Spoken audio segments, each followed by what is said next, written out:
Very interesting topic. You might have come across in your day-to-day life certain expressions like I do play. Some people they say, hey, I do play. And in the same way, they say that, hey, will, do you come tomorrow for a party? In case someone asks, one person says that, hey, I do come, I do attend. These kind of expressions. So what is this? That technically speaking, I come to the meeting. There is, and in the say I come to the meeting, I do come to the meeting. Technically, there is no difference. So this word extra word do, why do we use in this particular sentence? My dear friends, one more thing I need to tell you. In my presentations or in my teaching, I never use grammatical jargon like auxiliary, modal auxiliary, verb, helping verb, noun, pronoun. This kind of wordings I don't use. I don't use the words like tenses, like that. No, very simple words. The people, even normal people also, when they listen to my explanation, they need to understand the subject clearly. So that is my objective.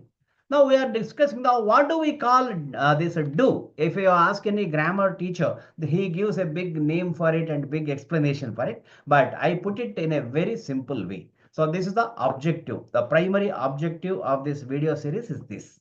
Well, I come to the meeting. I do come to the meeting. Technically speaking, grammar wise, there is no difference.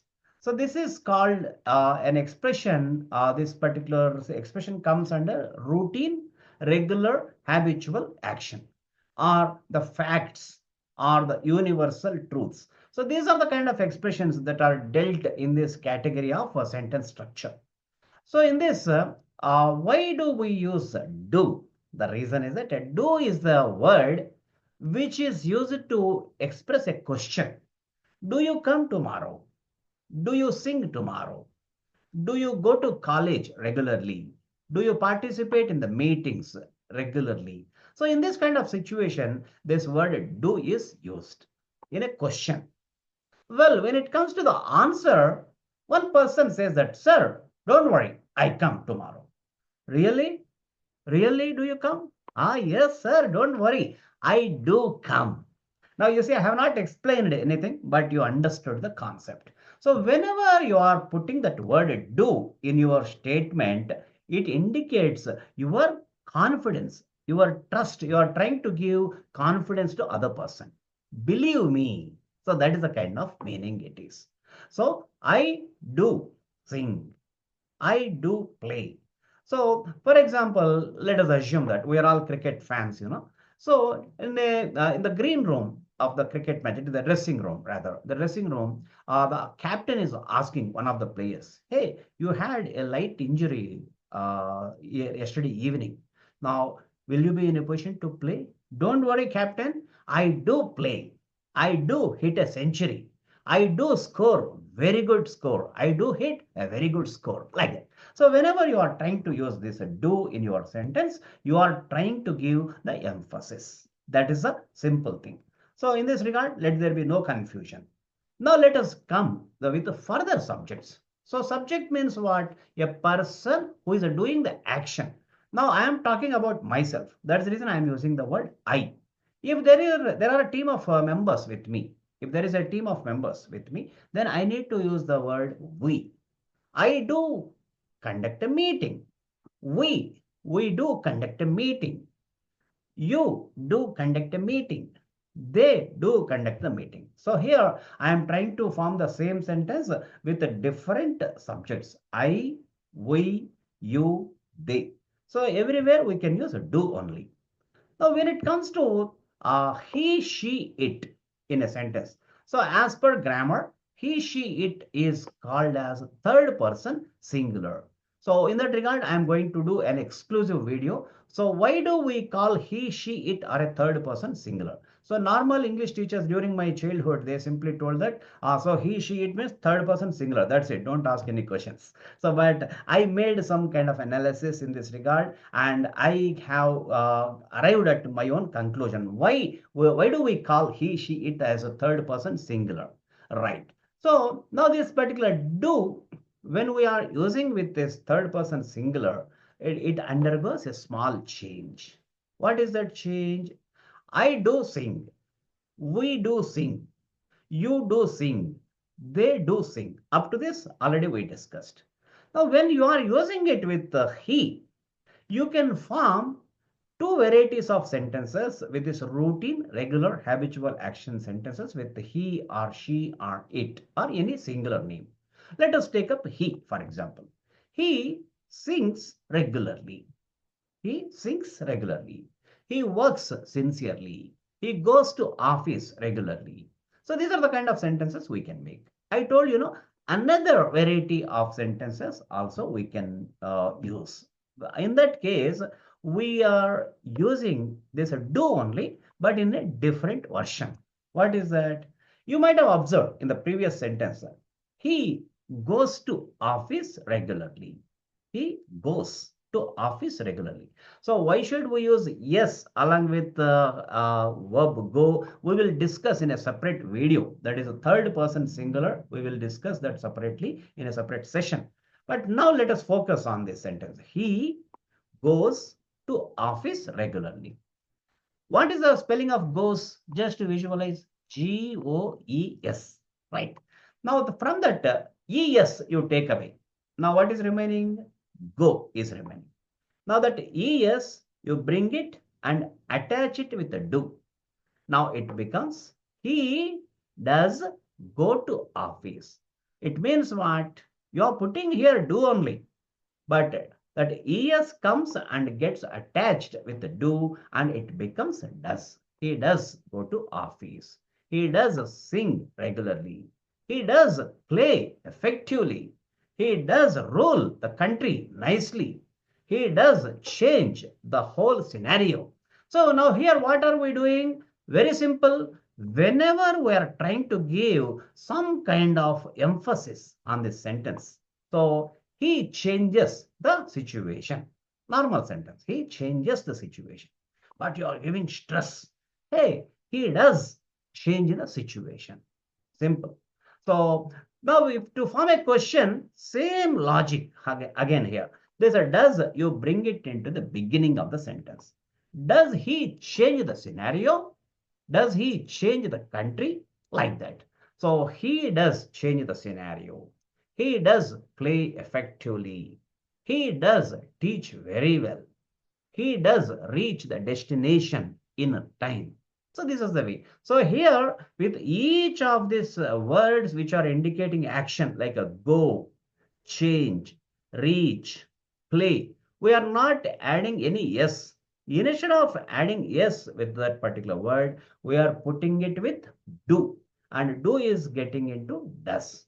That is a thing. And whenever we are using do or does in a sentence, we are trying to give the emphasis. Do remember this. Now let me quickly give a PPT for your better understanding. So I do sing. So this particular thing, it indicates routine, regular, habitual action. Routine, regular, habitual action. And universal facts, general truths. So here the formula, if you wish, you can use subject plus V1, yes or es. So as I already told, along with the verb, if it is I, we, you, they, no need to add s or es. If it is he or she or it or any name, we have to use yes or es. Now you have a look at it. I get up early in the morning every day. He gets up. Yes, coming. Yes is coming here. He gets up early in the morning every day. I cook food regularly. She cooks food regularly. I go to Ooty every summer. He goes to Ooty every summer. Now the same sentences. Now have a look at each of these sentences. Now in your mind, you just form this sentence by putting do. I simply repeat, I get up early in the morning every day. Now try to form the same sentence by putting do at the appropriate place. So what is it? I do get up early in the morning. So someone is asking, hey, really? Do you have that good habit? Do you really get up early in the morning? Yes, sir. I do get up. I do get up early in the morning every day. In the same way, second sentence you see, he gets up early in the morning every day. Now, if you have to use uh, do here. Now, as I told you a while ago, the formula, this particular yes goes and joins do and it becomes does. He does get up early in the morning. So this is one simple logic you need to remember. And I observed most of the English teachers do not explain this. I observed many teachers I observed, and in many videos I observed. So this particular thing is not being explained. That's the reason I took it up as a point to explain today. Now let us deal with a few more examples. I do respect your opinion, but I have a different perspective. You see how powerful sentence it is.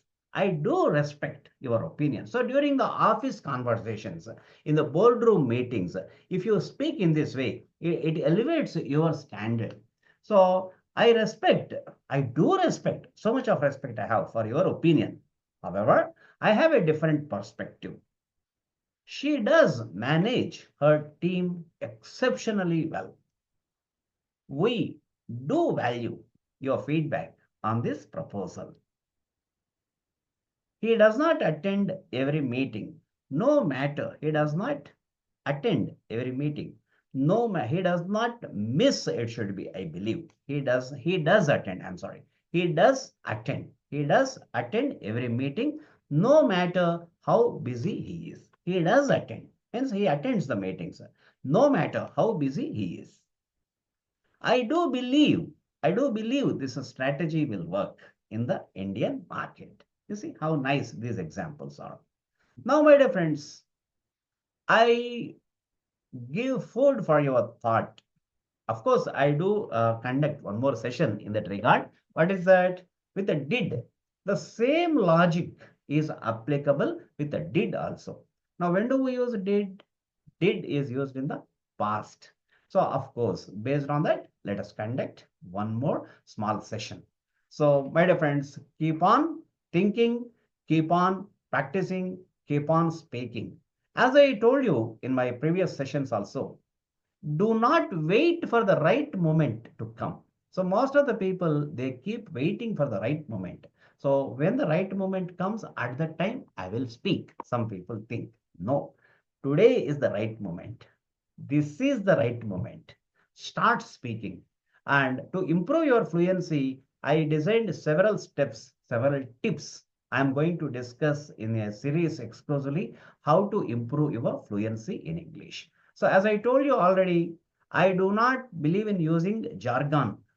So I do not want to use like words like a verb, noun, conjunction, and this auxiliary, modal auxiliary, nothing. I try to put it in simple way.